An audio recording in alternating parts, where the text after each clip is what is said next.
No, your mic's not working, Esteban. Anyways, there's a couple of things we're gonna do. I do want to ask you guys though, because I did get a message about that. Who's tagging me? Let's see. Um, do you guys want me to analyze the trades beforehand, or do you guys want me to do like a little bit of back testing or psychology, and then analyze your trades? Because I don't know if it's as much fun for everyone to basically watch me analyze people's trades all the time. So I just wanted to quickly, I'm gonna make a little poll. Hold on, trades, analyze after, analyze first. I just want you guys to select that, so I know what you guys want me to do first, because I want to make it fun for everyone. All right, after, first.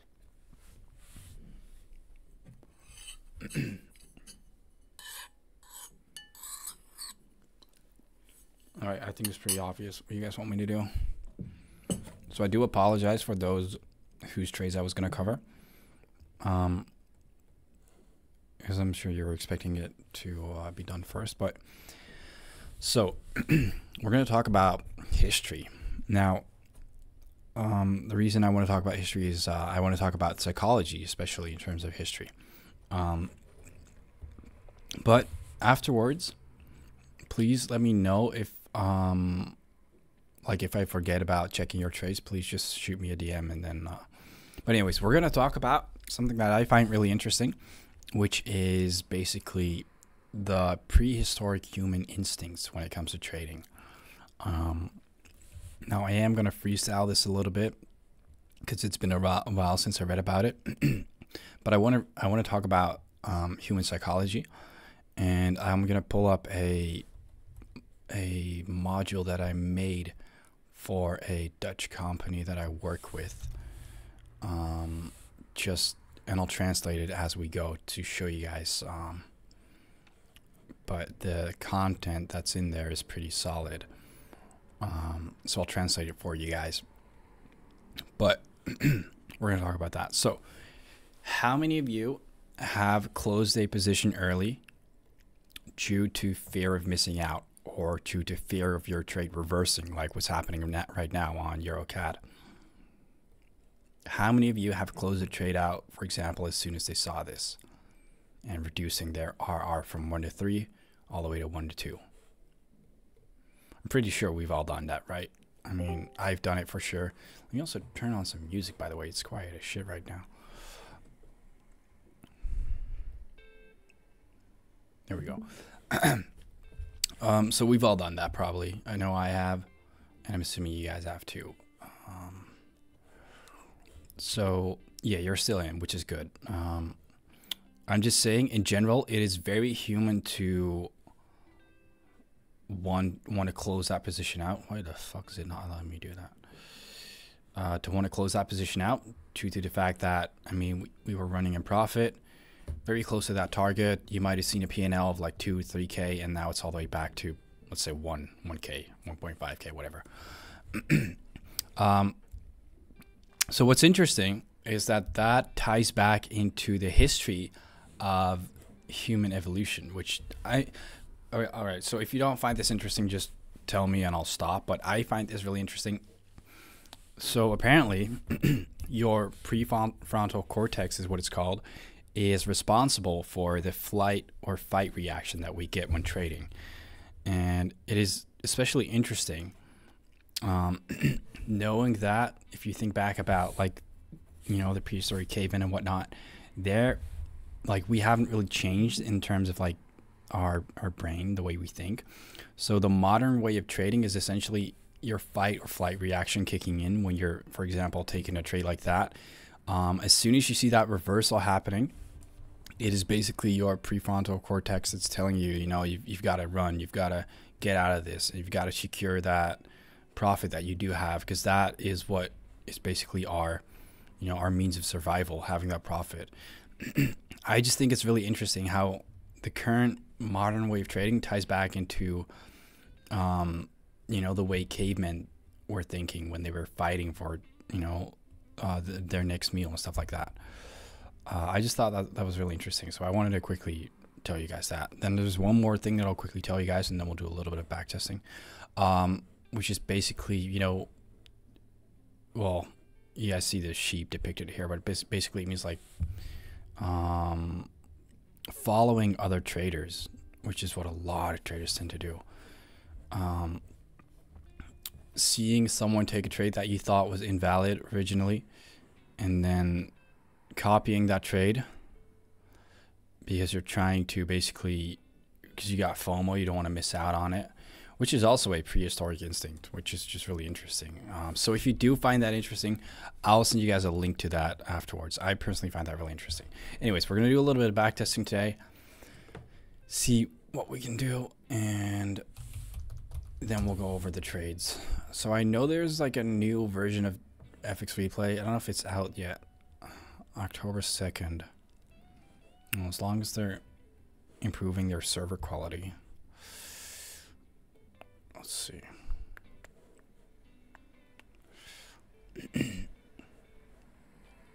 Where's Discord? There we go. I'm glad you find it interesting. I know a lot of people don't really care about that, but I'll send you a link afterwards. I think that is really interesting, you know. All right, let's do a little back testing. You guys can pick the pair today. Let's see what you can do. Oh shit. It's already lagging. I hope it's not going to be like that the whole session. All right, what should we test? What are you guys thinking?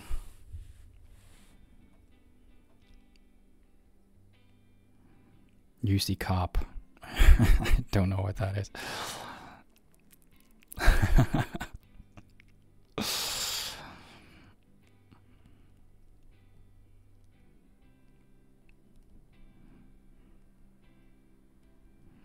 AudyCAD. We've done AudyCAD quite a few times. I'm willing to do it again, but I know we've done it like 3 or 4 times in the past. So let me know. UC Cop. Well, no, it's okay, Thomas. I mean, I can do it if you want, like if you guys want me to, but I can also understand if there's people who don't want me to. ETHUSD, that is interesting. That is kind of interesting. I've never traded crypto, which is also an answer to Hayes' question. I don't trade crypto. I do trade indices sometimes. I haven't traded indices in about half a year. Crypto, I'm not a crypto trader. I do hold not a lot of crypto. I think I maybe have like 10, 20K in crypto. I haven't looked at it in a year. All right. ETHUSD, USD CAD, what do you guys think? What should we do?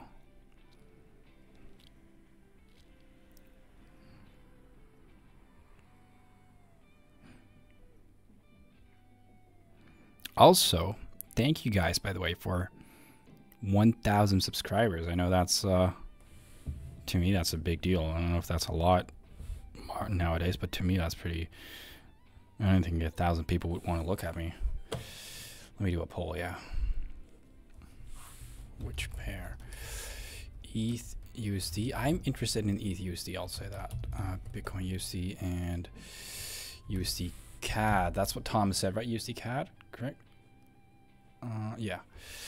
All right. Thanks, Esteban. Appreciate it. Yeah, to me, it's a lot.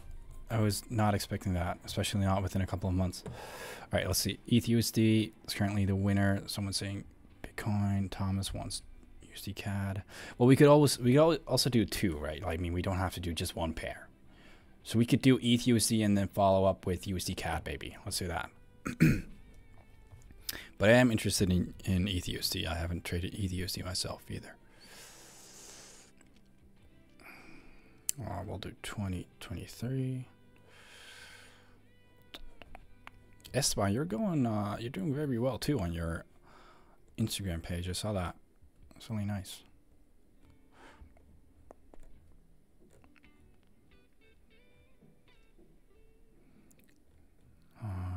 Where's my strategy? There we go. We'll just set it to that for now. I'm usually on the other account, but yeah, we'll use this account tonight. Let's see if I have to change my chart colors again. Oh, we don't. All right, let's go. I'm going to try and work on explaining a little bit more about what I'm doing and what I'm seeing and what I'm looking at, basically. Because, well, just for teaching purposes, really, obviously. I do also want to mention, though, I did have a couple of people who are literally like copying or looking back at every single trade that I've taken while backtesting, which on one hand I feel is really, you know, that's dedication, like looking back, trying to learn from what we're doing. On the other hand, an edge works for the trader itself. Like, it's, if you have 100 trades the exact same plan, you're going to get 100 different results. I've said it many times, but it really applies. So don't try and replicate what I'm doing. Just use our framework, and then with that, try and basically create something that works for you. I know someone who is doing this, who was basically trading the same strategy with a 1-to-2 break-even rule instead of a 1-to-1, and it's working really well for him. For me, it's not that profitable, but then again, you know, he might be a little less aggressive with his setup. So by all means, copy the framework, but don't try and replicate exactly what, you know, John or Andre and I are doing. I don't trade the exact same way as John either. Like, yeah, 80% of our setups are the same probably, but there's a couple of setups every now and then that I won't take. All right. Right, what do you guys think about the short? Is that valid?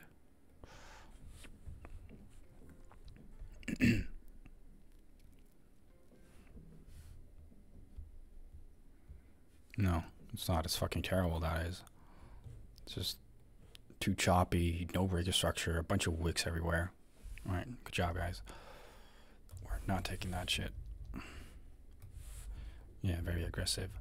What about that long position, though? This one looks a lot better.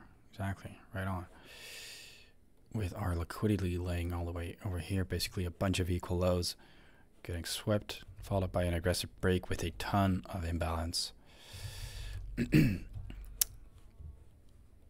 Alright, so let's put that on. Let's wait for the retracement to... Oh yeah, someone asked me today, when do you decide to place your limit order? Excuse me. He asked me when I decide to place my pending orders. I usually do that once we start retracing towards the 0.5 level. So right now is when I would have probably put on my limit order. Let's see what happens. All right, risk free, very nice. Let's see what happens.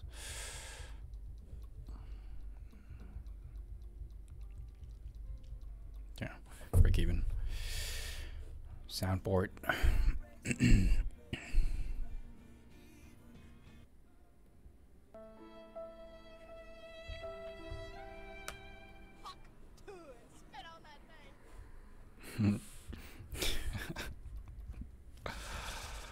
All right. Similarly, you're a cat right now. Well, yeah. All right. What about this long position right here? This one's debatable, I feel like.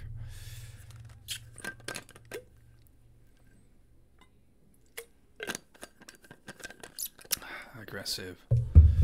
Weak boss. Oh, dude, you guys are learning. You guys are the best. I love seeing how everyone kind of picked up our tips and is now agreeing with them. Oh, let me turn on the sad music, by the way. I always listen to Ben Howard. He's great, but the music is so sad.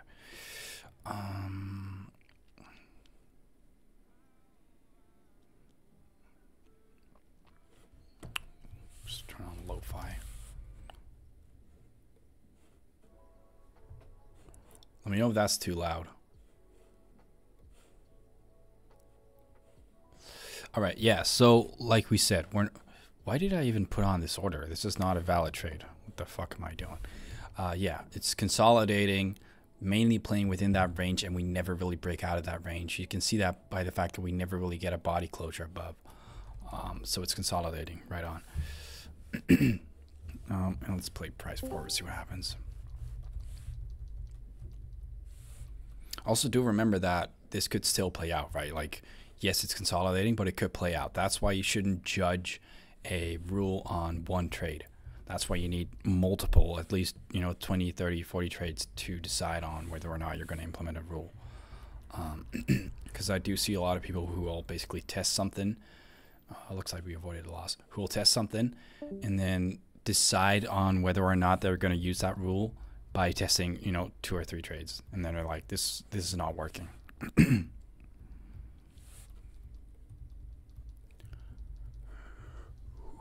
This would have been a valid short, in my opinion, too. It's a little large for me, but it would have been valid. But we're more zoomed in on the most recent price action, so. I do hope that's something you guys notice too when I'm backtesting. It's like, at least I feel like I'm always looking at like the same range of price. Like I'm not looking at it like this and then I'm looking at it, like that. I feel like I'm always just kind of in the middle. I hope you guys can agree with that, but I do think that's a good way to stop over confusing yourself with the whole internal external structure situation, because I know there were a lot of questions about that. All right, what do we think about this short? Whoops.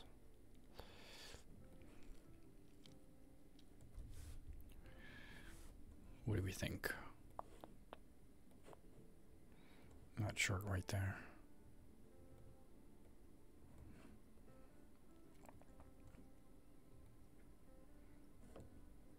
Not the best break structure is what you guys are saying. Break structure looks weird. Right. So what is the main rule that we're using for that break structure?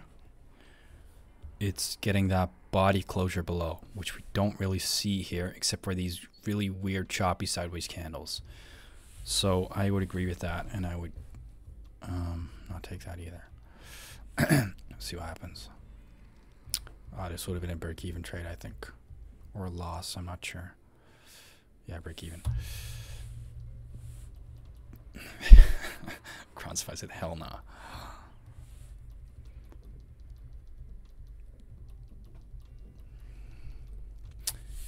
I think I said this last time too, but I know I wasn't recording properly. I hope I am now, but yeah, I am. But I know I said this last time too, but you always got to think of it as price has a story to tell. That's how I look at it. Basically meaning that right here, there's not a clear difference. Who's in control? Is it the bulls? Is it the bears? No, it's for the most part, it's just moving sideways. So there's no movement really. And then you want to look at it as the bears taking over and the bears pushing price down heavily. Bulls are kind of fighting back, trying to push that price back up. Just looking at it as if price has a story to tell. That's one way I like to look at it. I think I said that last time, but it wasn't recorded. So that's for the people who are going to be watching the recording. All right, this is one of those cases where I would get the question of, is this a large enough of an imbalance? Now for me, not really. I would like to see a little bit more imbalance, especially with the fact that, everything around your entry price is kind of choppy and sideways. So it's not necessarily the cleanest. So I want to see a little bit more imbalance than that. Whoops. Shit, what am I doing? There we go.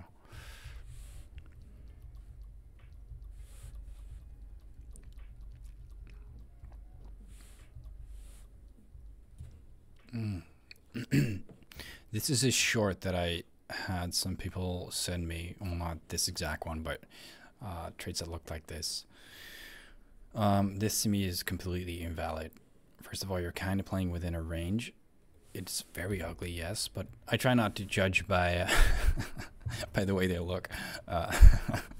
But yeah, it's ugly as in like there's no clear break structure. I went on a date a couple of days ago, by the way. I'll tell you guys all about that in a bit. I have sinned. I went to church on Sunday to confess my sins. Tell you now. All right. So, all right. Well, yeah, I went on a date. So as you guys know, I broke up with my ex-girlfriend a while ago. And I went on a date with someone I think we went on a date on Saturday. It was really fun. And then on Monday or on Tuesday, she came and visited me in my office. Like she was here all day, like I think she was here for like 7 hours. And I usually don't drink. I don't really drink alcohol, but she brought like this fancy rosé wine. So I did end up drinking, but then it ended up going a little bit too far, and I ended up sinning on my office couch. Guys, I'm supposed to be a trading coach, not. But she was really cute, so I do regret it because I usually I don't swing that way. Like I don't think that's how it should be done. You should know someone for a while before you do that, in my opinion. But hey, you guys are saying congratulations. That's a TP. Yeah, I don't swing that way. I believe that you have to know someone better before you go to that stage. But I mean, it just clicked really well. So yeah. Anyways, let's continue trading. All right, so this trade is a little bit debatable, mainly due to the fact that you have a bunch of equal lows right there. That's a TP, dude. Anyways, yeah, those equal lows are, for me, that would be kind of the reason to not take that trade. So let's see what happens. I could be wrong. All right, would have been a missed trade.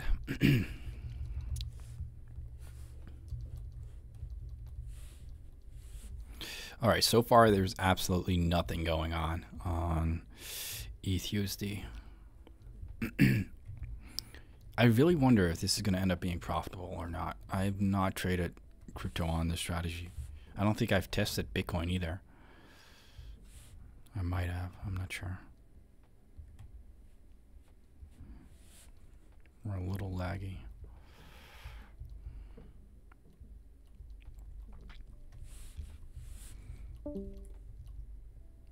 Someone left.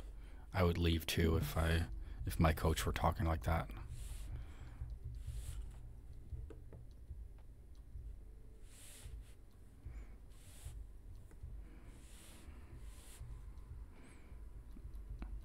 I feel like sometimes I'm like the most unprofessional trading coach ever. Alright. This is a terrible trade. You're playing within a range. There's still that bottom of that range, really, that you're playing within. There's a bunch of wicks. Looks like a barcode. We're staying out.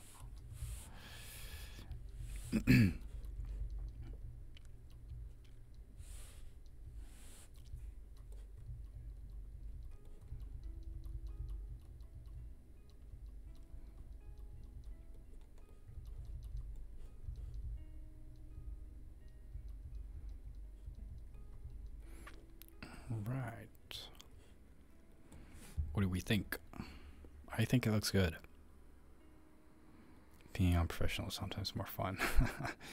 Appreciate that. Nice long. Yeah, you guys are right, actually. I see that. I wasn't looking at that, but that is one way to look at it for sure. Well, yeah, that's correct. I was more looking at that short instead. That is a valid long trade too. I was looking at this more recent structure. Yeah, but I can be professional if you guys really want me to. But I just feel like I feel like if you're always so, on edge and so professional, it's like, it's not enjoyable to learn if you're always being super serious and stuff. You gotta be, can't take things too seriously nowadays. All right, let's see. That is risk-free. Nice. Yes, so that long position 2 would have been risk-free right now. All right, there we go.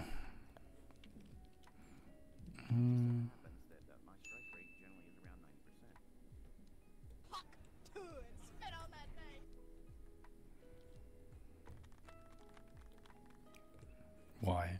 What do you mean S1? Because I'm not taking it too seriously?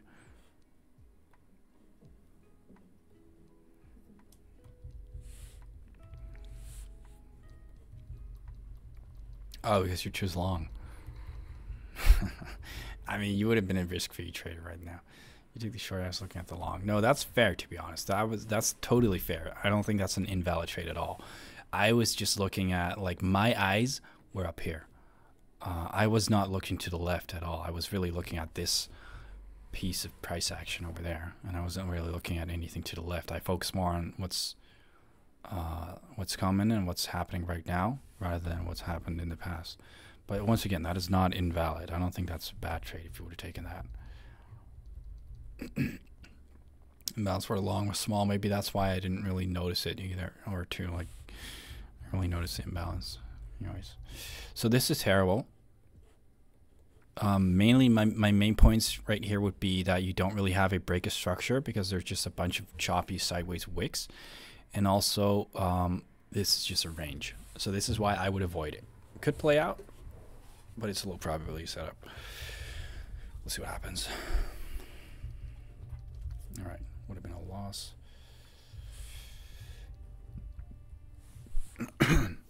Excuse me.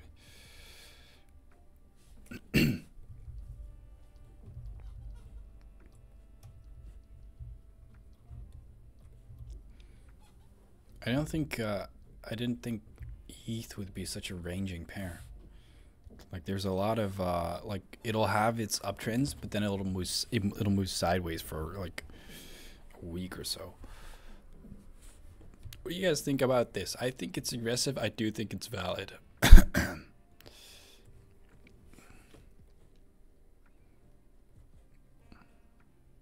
As long as you're executing on the same methodology every single time.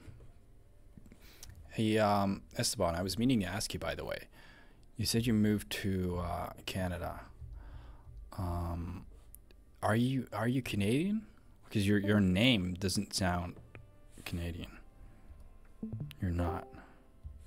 Where are you from? Colombia. Gotcha. Oh, that's a break even.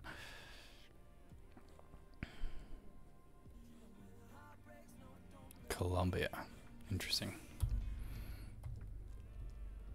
When did you move to Canada? When am I coming to Vancouver?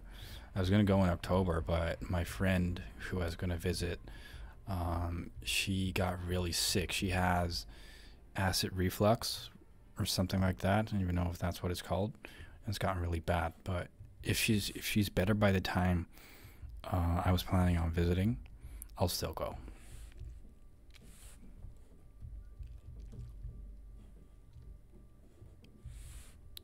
Wait, I'm saying Vancouver. I didn't even know if that's Vancouver. I was going to visit this town. Banff. Is that in Vancouver? I don't think it is, right? It's in Alberta. Yeah. That's where I was going to go. So you guys are brothers. That's really, really cool that you both are in here. It's going to be such a cool success story, too. Two brothers.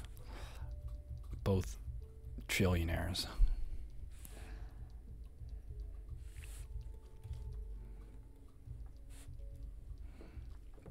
This is funny too. Like, this is rather aggressive. It is valid. I used to take these setups all the time, by the way. If you look at my earlier backtesting sessions, you'll see me take setups like this all the time, like being pretty aggressive.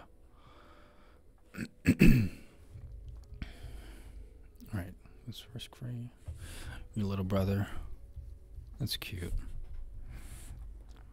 My brother and I would always just fight each other.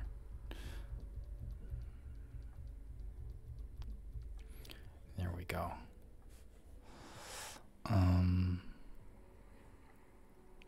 Let's see if there's a funny sound.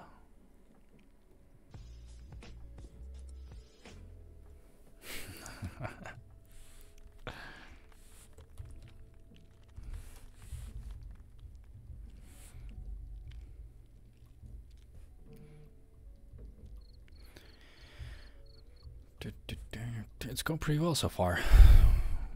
Have we taken a loss yet? I don't think we have we? Not yet. Nice. A lot of ranging though. No, that's what I mean, like ETH is gonna range for ages and then it drops like that. It's crazy. That's why I'm not a huge fan of crypto. So for those of you who don't know why we prefer trading FX over crypto and indices, is because FX has the most liquidity, meaning that there's about $6 trillion worth of liquidity being pumped into the forex market every single day, and that's not necessarily just people trying to trade. That's governments exchanging currencies. For example, stuff getting sent to war in a different country with a different currency. Stuff like that is all foreign exchange, but it all contributes to the value of a currency pair. So in general, because there's so much volume in there and so much liquidity, it's a lot more stable and it's a lot harder to manipulate. Whereas crypto has a lot less liquidity. I think crypto has only about, I could be wrong, but I think it's only $13 billion a day. So it's rather easy to manipulate. For example, if Elon Musk were to tweet something, he could literally affect the price of Bitcoin. And it's not that easy with currencies. So that's why we prefer foreign exchange, because it's just there's a lot more volume and a lot more liquidity in there, making it a lot more consistent too. Like Trump tweets back in the day. Yeah, exactly. Yep, right on.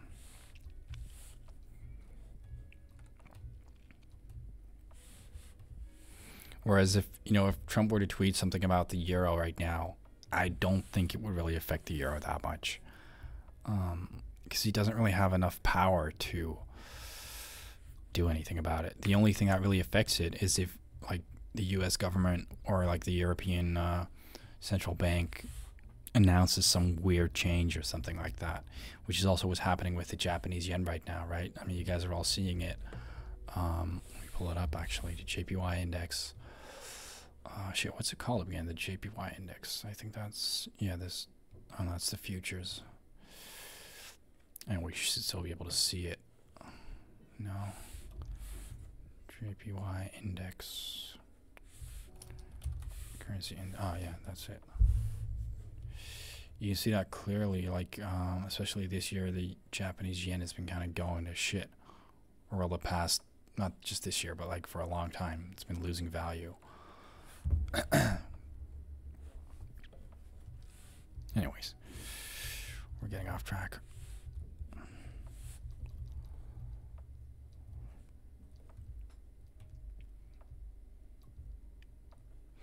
Look, if you were to zoom out, you could take that long, but that's too large for me. Like that's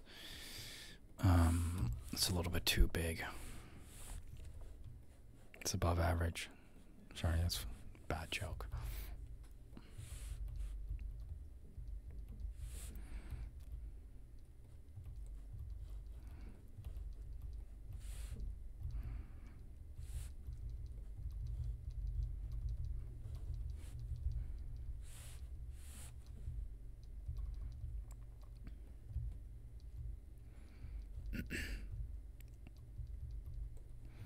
By the way, if any one of you guys is ever in the Netherlands and you need a place to trade from, feel free to come to visit our office. There's trading stations here for everyone. We've got 6 right now. It's a town called Boxtel. I'll show you guys in a bit. Once we're done with this pair, I'll show you. But it's a town. It's close to the city of Eindhoven, which is arguably the best city in the Netherlands. It's about an hour away from Amsterdam, and it's like 10 minutes away from Eindhoven, which is there's also an airport in Eindhoven, so you can fly there. But anyways, if you guys are ever visiting Holland, you could just stop by. Right, solid. Thank you, Musty. Right now it's an absolute mess because there's a leak in my office, which sucks, which also damaged a bunch of shit. So I'm gonna have to send an invoice to the landlord because he's gonna pay for that shit. I'm not paying for that. Yeah, there's like a massive leak right now, which sucks, but there's nothing I can do about it. We're just literally like, I'm trying to fix it myself, but I'm like the most clumsy guy ever. Like, I'm pretty much terrible at anything that's, do you rent a place or do you buy? We're renting it out. We're looking to buy it maybe, but something for the future. So right now we're just renting it out, but yeah, so I'm trying to fix it myself, but like I've never worked on a roof. I don't know what the fuck I'm doing. I do know you need all this fancy shit. I don't even know what it's called in English, but this shit. I don't know how to do that. I don't have one of these torches either. So I'm just trying to fix it from the inside out. But I feel like I might also just be making it worse. But yeah, you're gonna have to hurry up but I don't really get angry, so that's like my thing. I don't really get angry at people, so like I'll be upset with the fact that like they destroyed like one of my monitors, or like the league destroyed one of my monitors. But like I'll be visiting them and I'll be like totally calm and be like, hey, so you guys, your league destroyed my monitor. So I should be more angry at them, but I can't.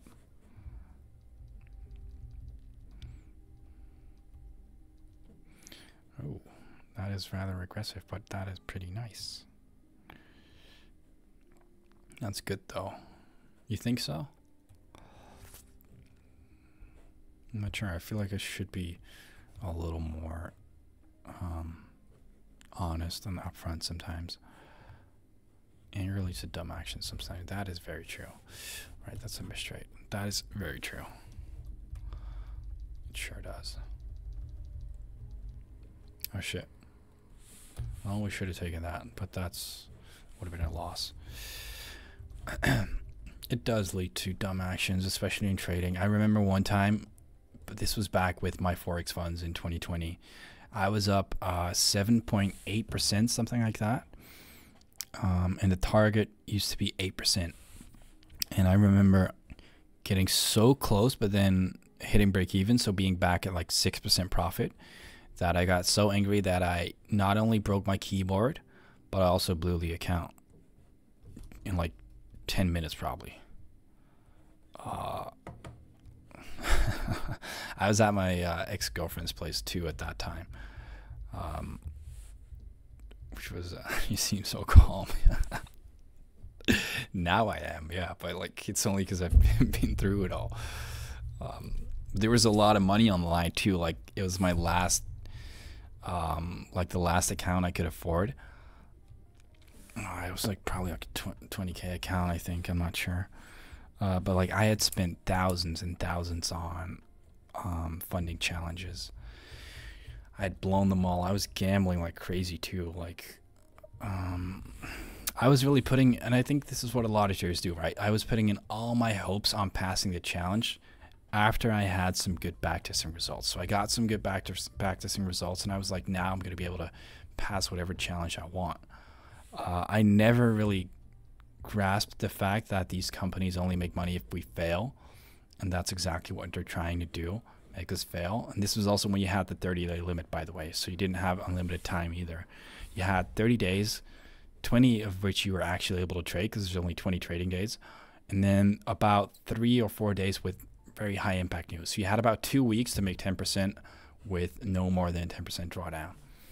So the challenges used to be a lot harder too than they are now. Then again, not all of the firms would collapse as soon as they had to pay someone out. Oh shit. All right. Let's see. It's not bad. ETH. Pretty solid. That is not bad. I was going to show you guys my office. So I'm going to show you guys that.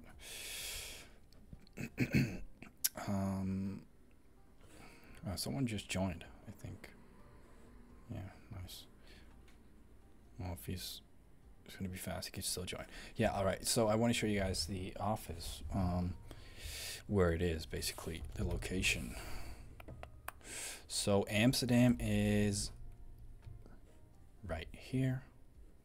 This is Amsterdam. People think that my whole country exists of just Amsterdam, but in fact it does not. There's more things to it.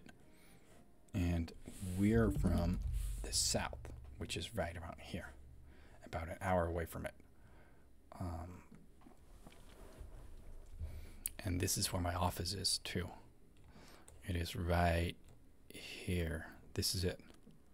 I'm gonna put it on Google Maps too, so you can see it. But like, where it says 243, that's ours. Like all this. Wait, I'll show you guys.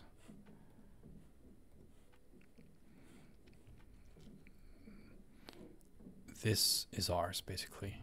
I think it might even be a little bit more than that. This is ours. So yeah, it's pretty cool. It's nice. Could use some paint because it looks a little shit. Like the gray color is a little weird. But basically this, from this line right here all the way to over there, that's ours. Is Holland the flattest place in the world? I know it's the flattest place in Europe. I'm not sure if it's like the flattest country on Earth. I think it might be. Oh, the Maldives, but that's like an island chain, so.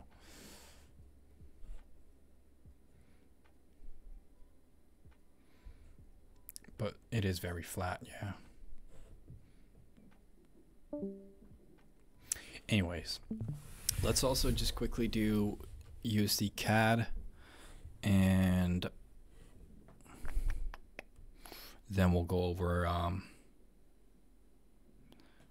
some of your trades too. You know that feeling when you haven't eaten all day, like when you haven't ate all day, you just get like a stomach ache because you don't eat. That's what I've got right now. Like I've been at the office all day because I'm figuring out a whole bunch of legal shit with my firm. Because as you guys know, I'm also working for a capital management firm, and so I've been figuring out that all day. And like it's also raining like crazy, so I didn't really feel like going out to the store. So I haven't really ate all day. Yeah, exactly. It happens when you're stressed and forget to eat. Exactly, right on. And that's what I've got right now. So now I'm eating mints for dinner, which is terrible. Like, don't come to me for health advice. Just keep that with John. John's a lot better at that than me.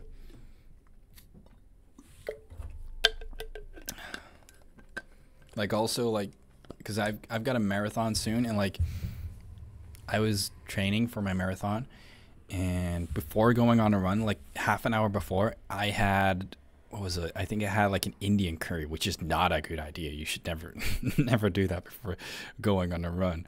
Which is just like, in that case I'm like so dumb.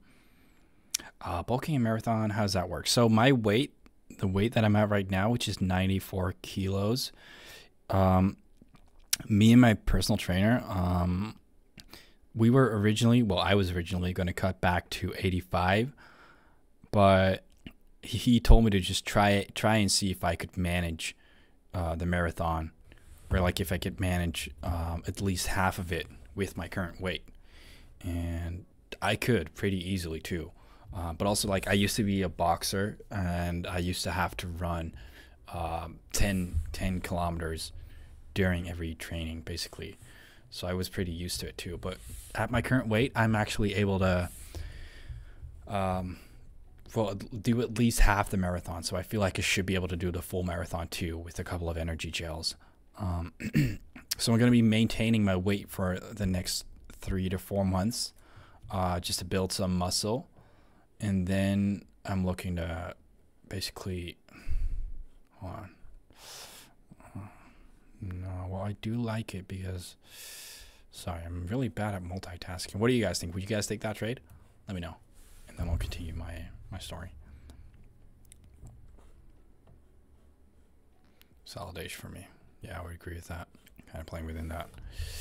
But anyways, what was I saying? Yeah, so I'm able to finish the marathon with my current weight. This is what I mean, by the way. Like, if you were to be like, well, it's consolidation, and then you tested it once and it wins, this is not enough. This is not enough data to determine a whole new rule to your strategy, basically. Anyways, so the weight I'm at right now is, apparently I can do it, so. But I am getting a little fat. Like, I'm at like 19% body fat right now, which is a little high too. Like, I used to be semi, I don't want to say shredded, but like I used to be in better shape. I am stronger now, though. That's cool. Because maybe crazy. Yeah. I hope so. I'll take it like that. This is all barcode, so I don't want to get involved in that, but I do like that. Yeah. But I barely, like, I don't really train abs, so. Which I should. Oh, damn. Nice. What about you guys? How's your fitness going right now?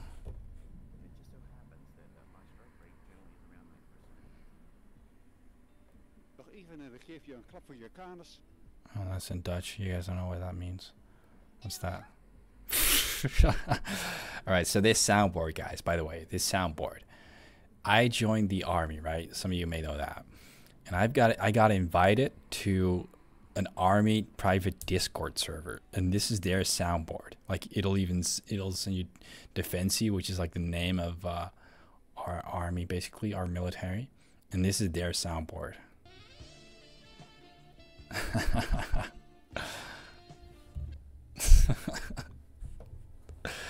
All right.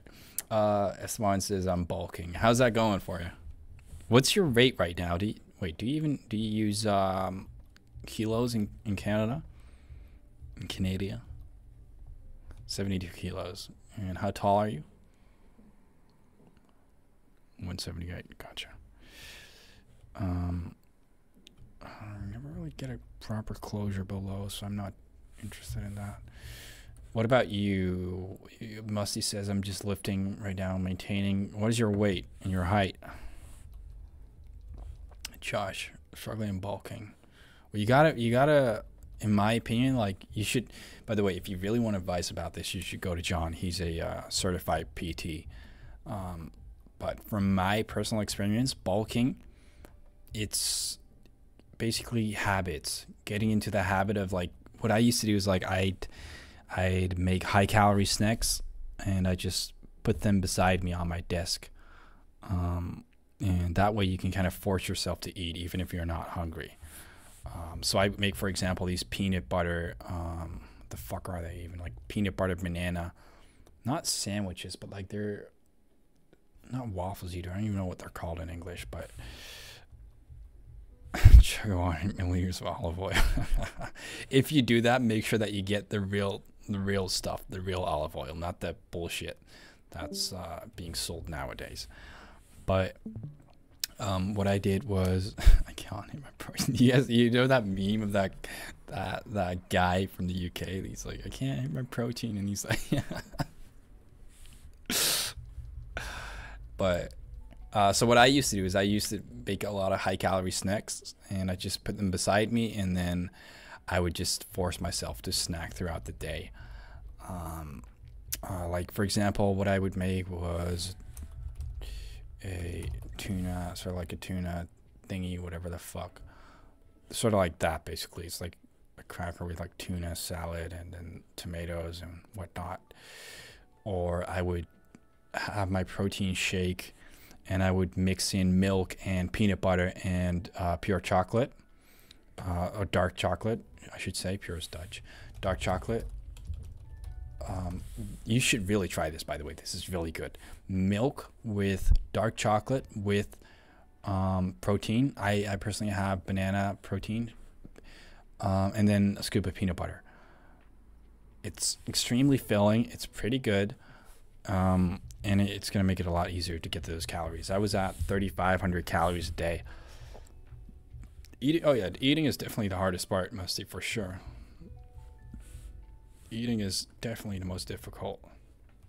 I mean, I'm not saying like I'm an expert or something, but yeah. I went from 76 kilos to 94 in about 3 to 4 months,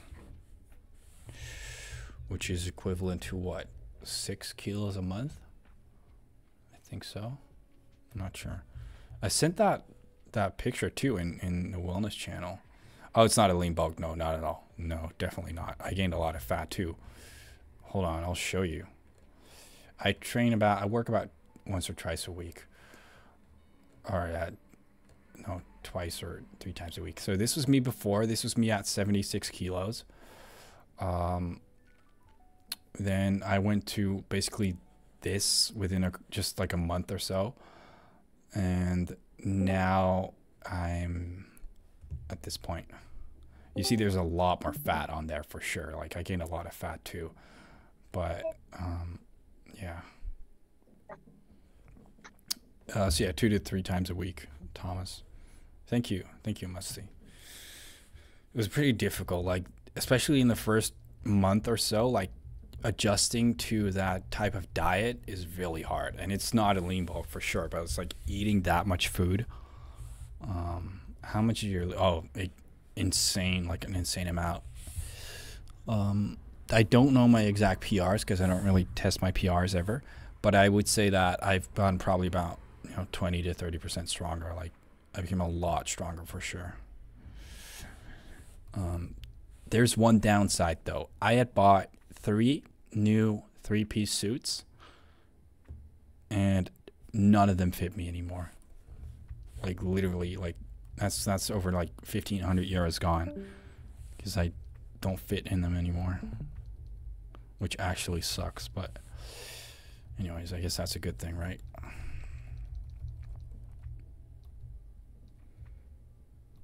Why is there nothing going on right now on this pair? Boring as shit. It's your motivation to cut soon. Yeah, that's my mom. My biggest motivation is probably my mom telling me like, hey, you're starting to get a little bit of like a gut. And I was like, fuck, I don't want to get fat.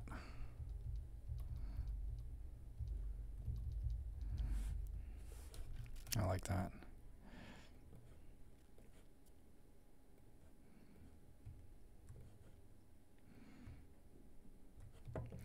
Nah, but I mean, you guys can definitely do it. If I can do it, then you guys can definitely do it, because I'm not great when it comes to like consistency with like fitness and food and whatnot. All right, there we go.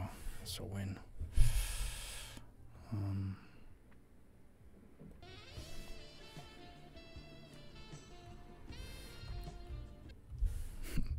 I love that audio.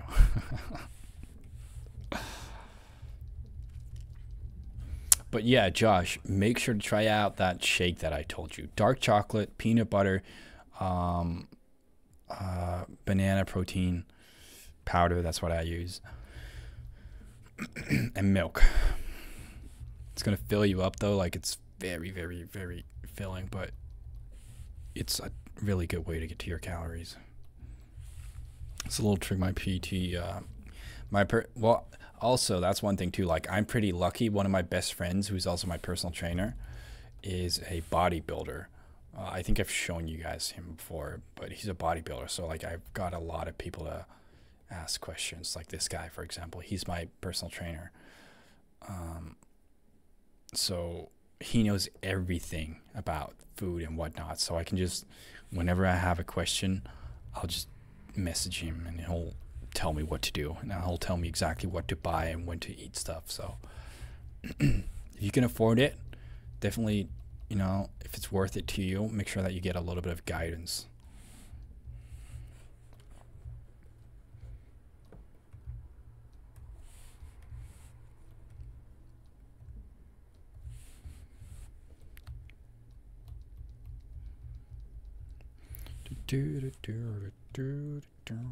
This one's aggressive too, but also very nice. I like that.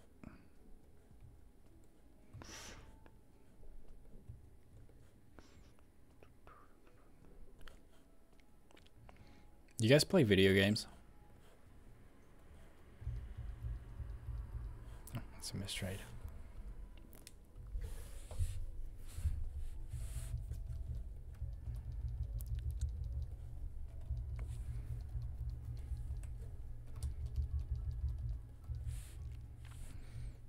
Nice.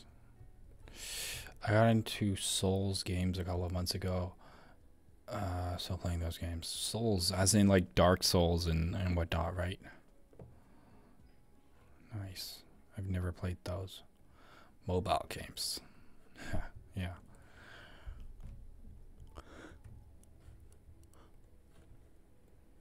Everything from FromSoft, I don't know what that is. Is that like a studio? Mistrade.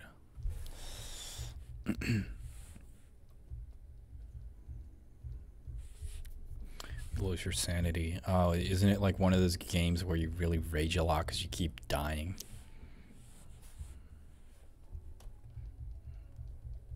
Yeah. So I've been playing this one game. Well, I rarely play video games because I don't know, it's just I feel very unproductive when I'm doing that. But I play this game called Chivalry, which is really fun. It's basically like a medieval hack and slash game. So this one's really fun. I've been playing that a little bit every now and then, and it's also easy, so.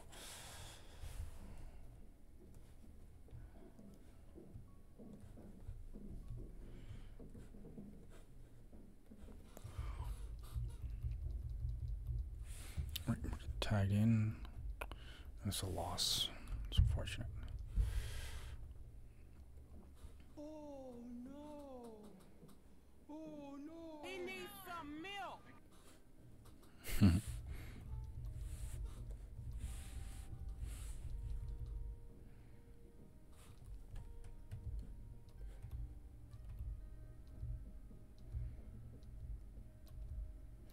Do you guys enjoy these sessions, by the way? Is there anything you guys feel like I should add or change, or something that will make you guys more basically keep you guys more interested?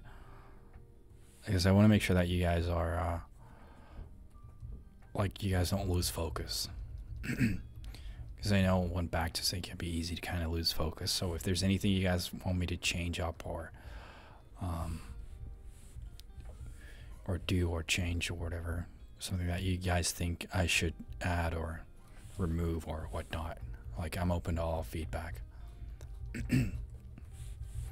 Josh says, "Want to buy a PS5? Currently using those money." Oh yeah, smart. Definitely invest in your education and yourself first. 100%.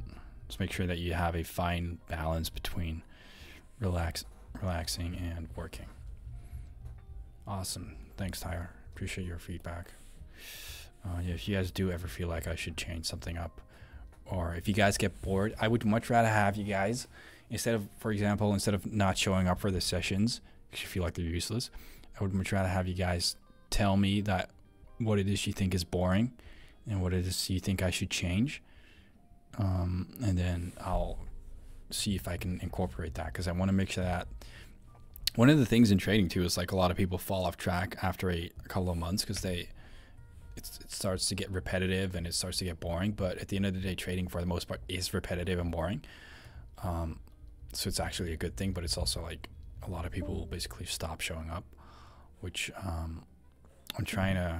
would like to have as many people as we can in here for the long run. So if there's anything you guys want me to change, just let me know. I like the analyzing of student traits and that you sometimes keeps asking. It's a valid trait. Okay, awesome. Yeah, thanks. It's good to know. I'll make sure to keep doing that. All right, let's see what we got. Is there going to be a loss? No. Yes, it's going to be a loss. Let's see. Oh, you see this guy? See this guy? Number one bullshit guy. He do the we.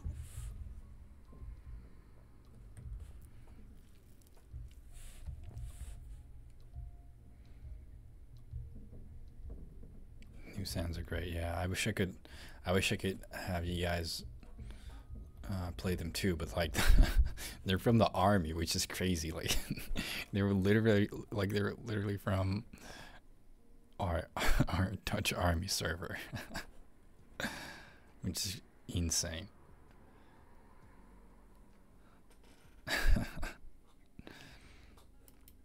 I didn't even know why they have a Discord server. But hey, it's fun.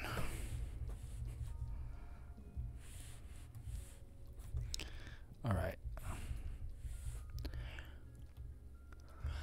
What I notice is when I'm back to sing 2 bears in a row, like eventually, like right around now is when I'm starting to lose focus, which is usually personally when I would quit. Now we're gonna finish this pair obviously, but personally, once I start to lose focus, like after an hour or so, I would most likely just quit and continue another day.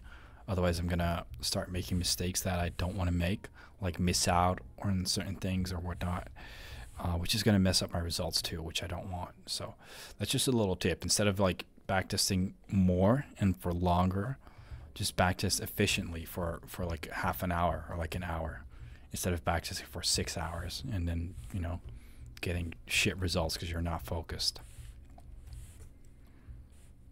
It's the same with people trying to scalp for 6 hours a day rather than scalp for 30 minutes and just go full focus. More doesn't necessarily mean better.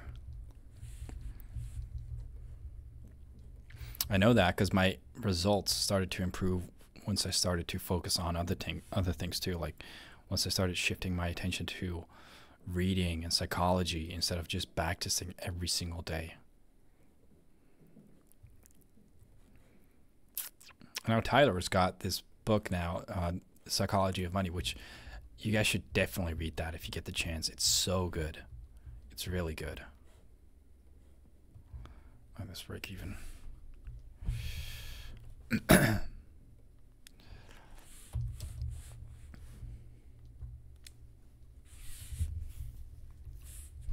Did you consider that imbalance valid? Yeah. I will. I see what you mean though. Like it's very, very small. I do agree with that. Yeah, that is very small. Actually, you're right. That's what I mean. I'm slowly starting to lose focus. Yeah.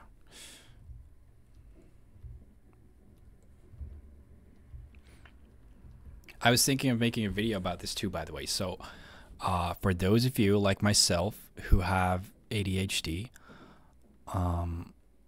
because I have ADHD, I was thinking of making a video on like how to deal with ADHD when you're trading, because it's definitely a little harder to stay focused.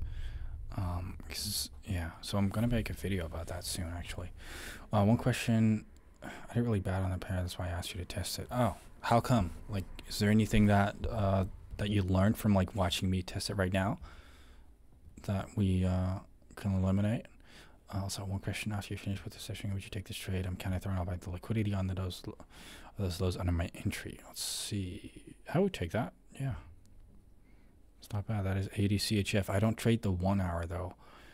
If you do trade the 1 hour, make sure that it is based on your backtesting results. I know I keep saying that, and I know it's probably really annoying to hear me say that, but I do mean it. Like, whatever you do, what the fuck is that, by the way? Why is it? Get out. All right.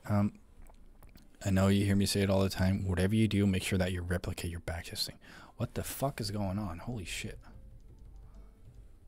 What's up with TradingView today? Like, what the fuck? That is weird. So apparently TradingView's got like some weird issues because it's like really buggy and shit. I don't know what's going on.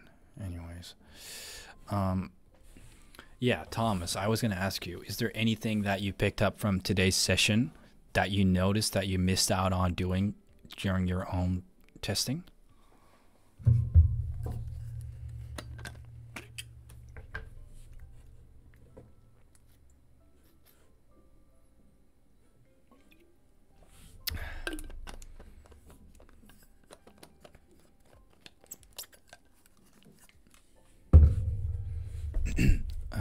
meantime, let me pull up your trades, by the way.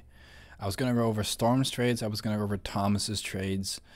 I was going to go over someone else's trades real quick, too. Let me see. Because I don't want to forget.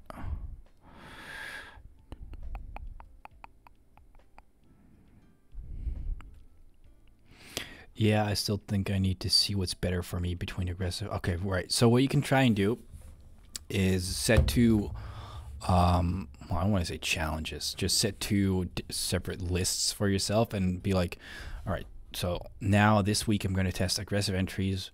Next week I'm going to test conservative entries. Then once you've got about 50 to 100 trades on both forms of entry, basically both entry types, that's where you can decide which one not only suits your personality better, but also like which one has better results for you. I would say try that, but that's just my 2 cents. I'm just checking if there's anyone whose trades I should look over too. But I don't think so. Joseph, you asked me too if I could point out some positives too. Which is a good thing to mention. Instead of pointing out the negatives, also point out the positives, which I thought was a really good suggestion. I wrote that down. Yeah, so more like positive affirmations instead of just constantly saying like don't do this, don't do that. So I'm going to try and work on that too a lot more. Which was a really good suggestion. All right. Thomas, could you tag me, please, in the traits that you want me to look over? And Storm, could you tag me too, real quick?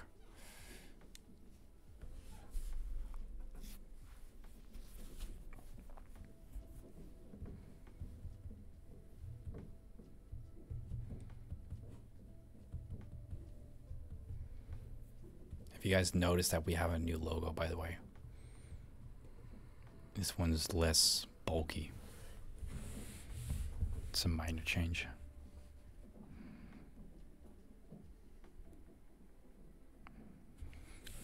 Thank you. Oh, yeah. Thank you.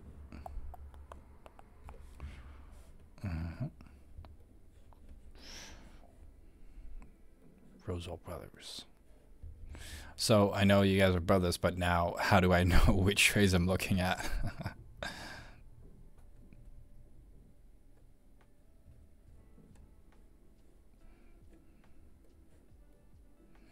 Someone that says TR.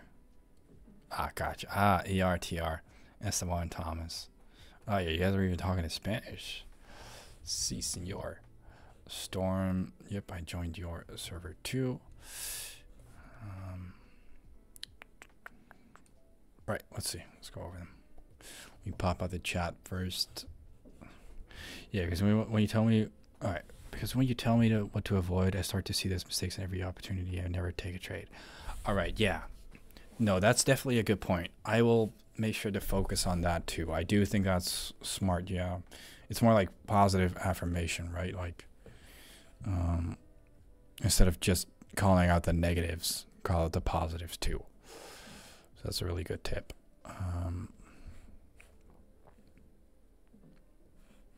I'll definitely do my best on that. All right, TR, data results. Where do we start? 30, 20, 30, 28. All right, let's just go over your losing trades first. What? Barcode. Esto no fue break even. En cuenta real. Iso hubiera sido break even. All right. Let me just go all the way up there. Let's see where todos los trades. Practicamente los tomaria. Excepto el QA Marquio. Right. Anyways, let's see what's going on. All right. All right. Nice.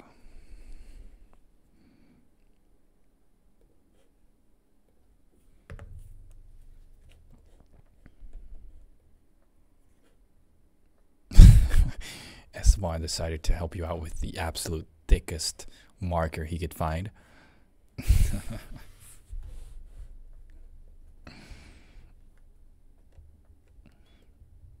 All right.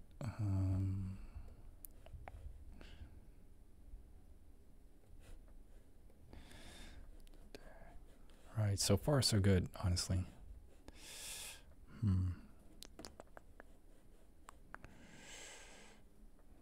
I do see that. It's maybe a little bit. The entry is a little choppy, I would say, but it's not necessarily bad. It's not necessarily bad either.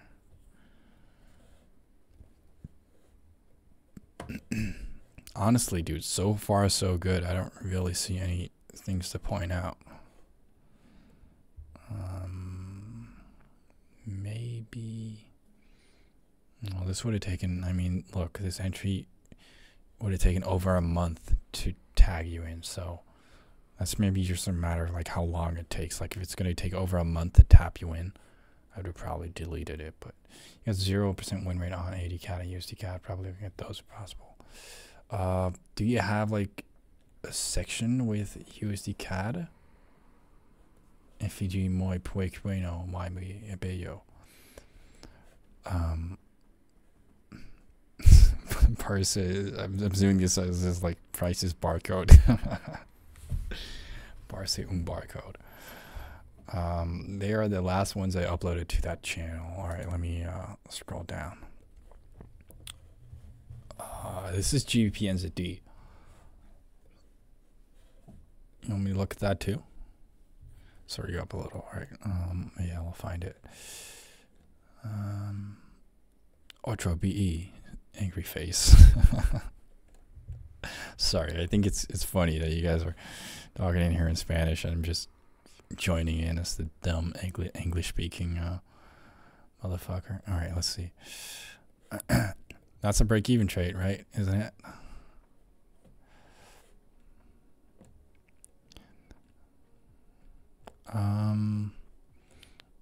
Oh, there we go. AD-CAD and USD-CAD. All right. Your break of structure is what I would focus on here mainly. I don't know what this fat arrow is supposed to mean because I don't speak Spanish, but that break of structure is kind of my main thing right there.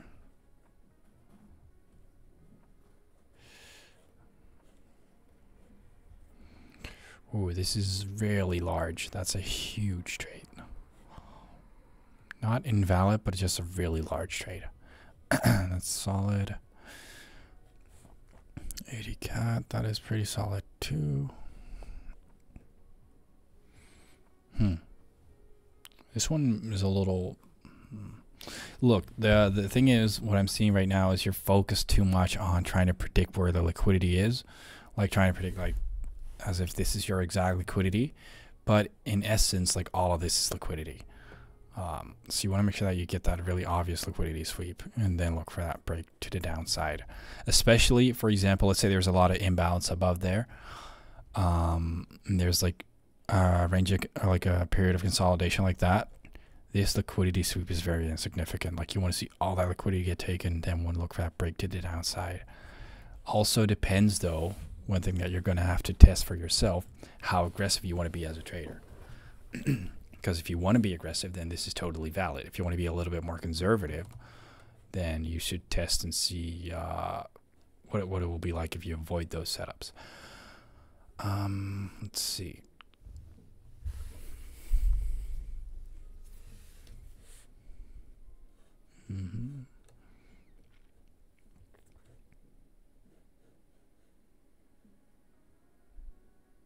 Yeah. Break structure is one thing that I like to see a lot. I like to see stronger breaks, but yeah.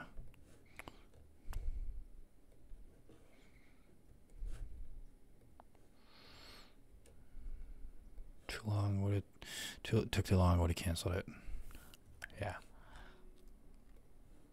I agree with that.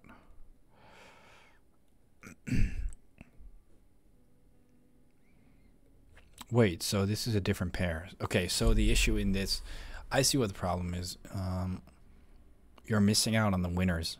I don't think you're necessarily having to avoid losers. Your losses are pretty solid for the most part. I think you're just missing out on the winning trades instead. Because there's only a few trades too. Like, I think that's the biggest issue.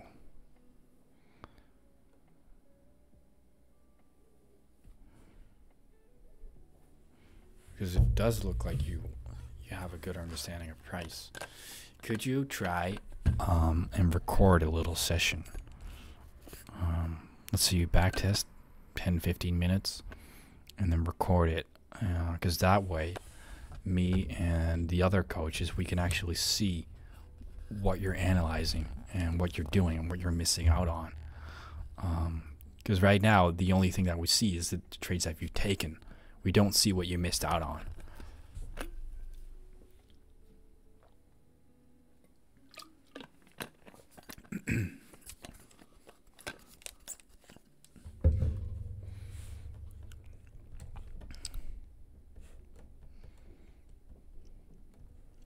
It's still new for a break even. Yeah, I was thinking about the same in every pair of tests. I've missed a lot of winning trades because I doubt a lot. Yeah, that's what I'm thinking is the issue too, because your losses don't look bad at all. It's not like I'm over here telling you like you're on the wrong side of the trend or whatnot. No, they look pretty solid. But sometimes it's not about trying to avoid losers. It's about missing out on the winning trades. So yeah, could you do that? Could you... would that be okay if you were to record like a little session of you recording yourself backtesting, and then either me or John or Andre could look at it, and then we'd be able to mark out what you're missing as opposed to, you know, try and avoid losses.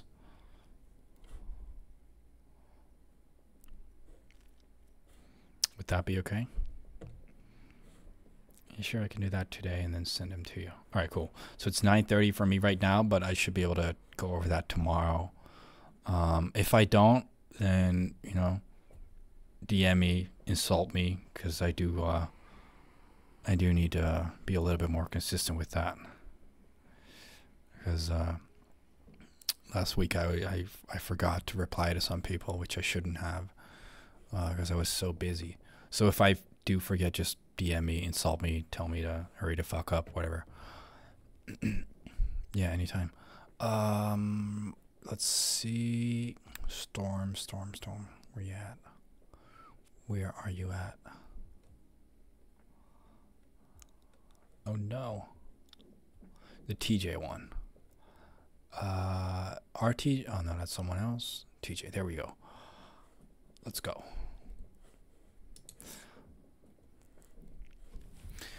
Mm-hmm. All right.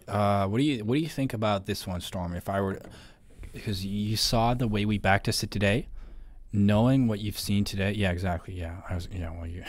I was gonna explain it and be all like all fancy and shit, but yeah, you already noticed it. It's consolidating. All right, good. So you already learned something. That's nice.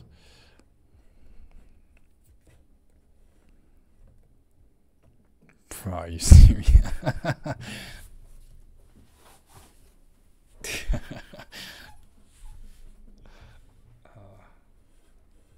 Yep, that's part of it, unfortunately. I've had it happen to me many times, not again. Well, unfortunately, it's going to happen, and it's going to keep happening, and there's nothing we can do about it. And to this day, for example, there's a good chance that EuroCat is going to hit break even, and there's nothing we can do about it. You just get kind of numb to it, to be honest. Eventually, I'm in year 6 right now, I think, or year 6 probably. Eventually, you just kind of get numb to it, like it doesn't really matter anymore. I had a terrible August. Well, not terrible. It was decent, but I had a really good September, and eventually, you just don't really think about the losses and the wins anymore. Let's see what's going on. All right. So in this trade, so you're new. So this is what I'll tell people a lot is once the imbalance is filled and we get close to our target, for the most part, the move that we were expecting to happen already played out. I know the other guys have heard me say this a million times, but let me repeat that. When we fill the inbounds and then we get close to target, the move kind of already happened. So we would delete the order once that happened. It's just a little tip that I'll give you.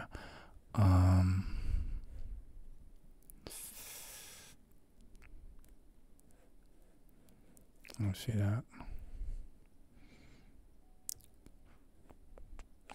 All right, so what I like to see too when I'm trading reversals, I like to see a little bit of a stronger liquidity sweep. Now I say that maybe a little bit hypocritical of me because I'm not always too keen on that either. But basically, when you're trading counter trend or when you're looking for reversals, a reversal means that the bulls in this case are going to have a lot of liquidity before they have the power to move price all the way back up.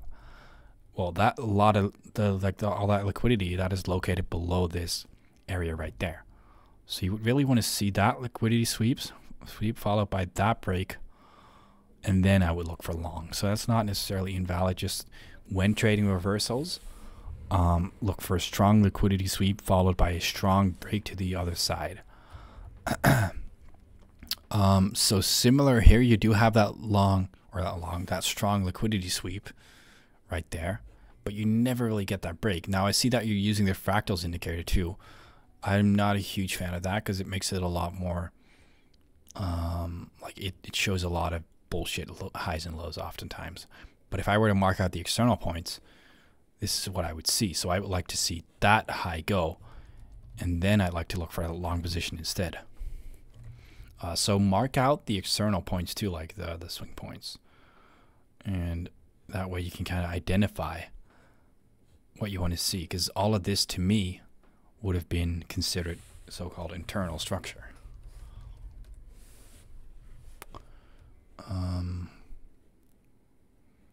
Yeah, it's not bad.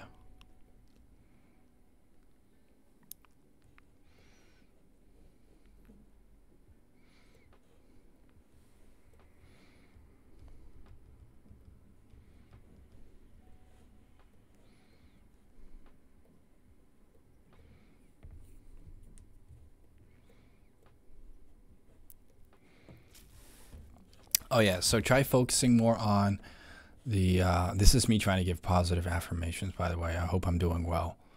But try focusing more on strong breaks above the highest point, because I can see that you're marking out this high as your high that you were waiting to get taken. But look at the external points, like look at the outer points. High, low, then the highest high that we see over there, then a higher low. We're expecting a higher high, but you want to see a strong body closure above that. Not above that high, but above this one right here. The outer points, basically. All right, let's see. Kind of the same here, right? So do you know what I'm going to say about this trade, Storm? Like, what do you think I'm going to be marking out on this trade?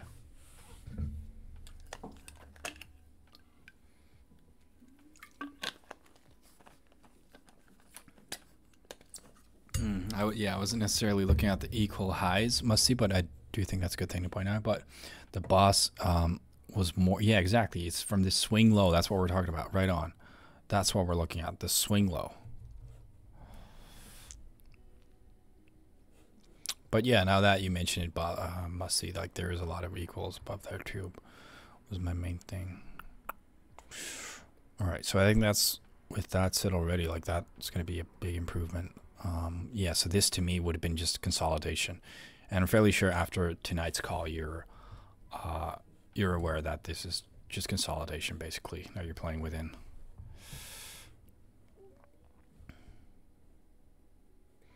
All right, let's see.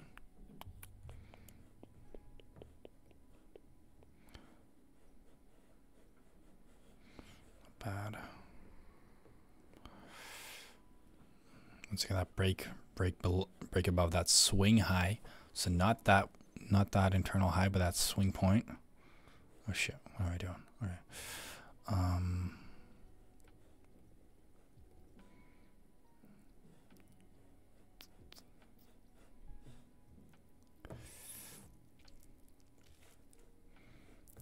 yeah. I mean, this isn't necessarily invalid. It's just if you're a little bit more conservative, you would have been looking at it like that. Or if I were to draw it out the way Esteban would, you'd be looking at it like that.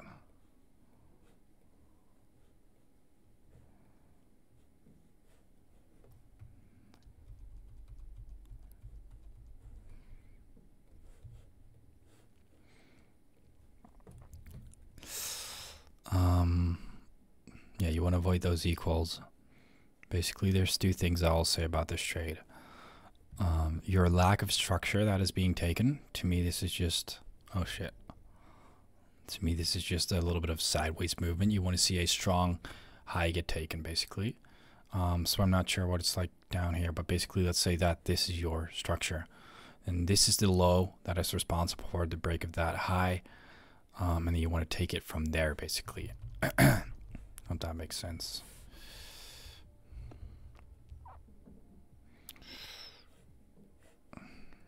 Yeah. All right. So the biggest thing that I'll say is focus on swing points, the outer points. You know, focus on that. Boom, that break, and then you want to visit to. You want to continue to the downside. That is my number one tip. The number one thing that I'm seeing right now. Once again, focus on that swing point, and once you focus on that swing point, you see that we don't really have a strong break. Once again, swing point. This is why I always want people to not collect more than like 50 to 60 trades, because otherwise you're going to make the same mistake without knowing what you should work on. All right, yeah, I'll write that down for you.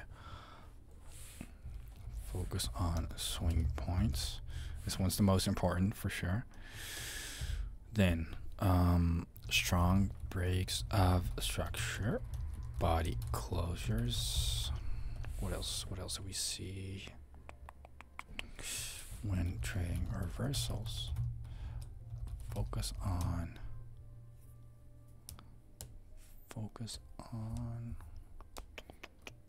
strong liquidity sweeps. Now I do want to mention some positives too.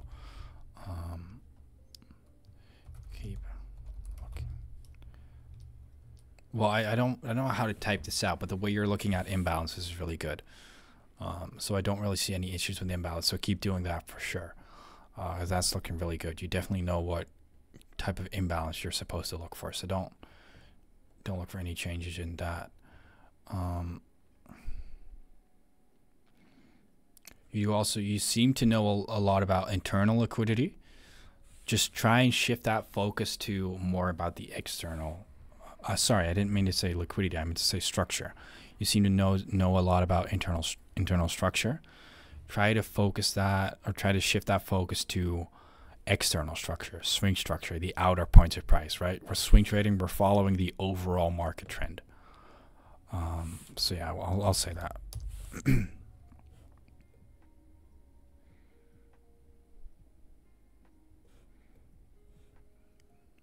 Nice. It's not bad. Not bad at all. With a few minor changes, we should be able to get that up.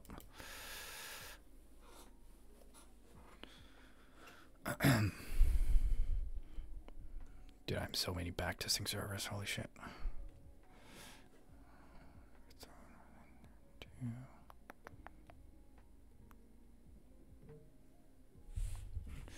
All right.